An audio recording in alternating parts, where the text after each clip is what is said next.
నా భర్తకు కానీ నాకు కానీ చదువు లేదండి. పిల్లలిద్దరిని చదివించామండి. కానీ ఇంటర్ సబ్జెక్టులు 2 ఆగినాయి. పెద్ద పాపకి పెళ్లి చేయమన్నారు, పెళ్లి చేయను. నేను చిన్న వయసులోనే పెళ్లి చేసుకొని 2 పిల్లల్ని కన్నాను. మా పిల్లలకి అలాంటి కష్టాలు ఉండకూడదని చెప్పి నేను ఎవరిని అడిగినా కూడా ఏ సాయం చేయాల. కానీ సచివాలయంలో అనౌన్స్ చేస్తే ఇక్కడికి వచ్చి చూశాను. అమ్మ, కష్టమైన నిష్ఠూరమైన మీ కాళ్ళ మీద మీరు నిలబడాలంటే నువ్వు ఉండాలి, చదువుకోవాలి.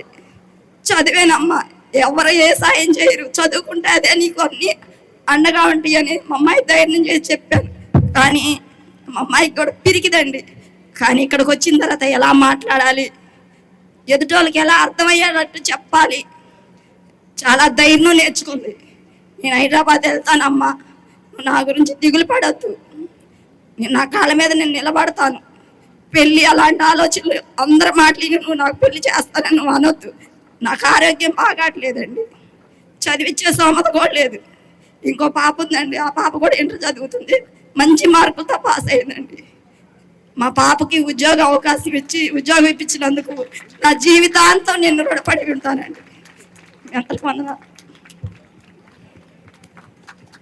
మమ్మల్ని అందరినీ కదిలించేసావు తల్లి.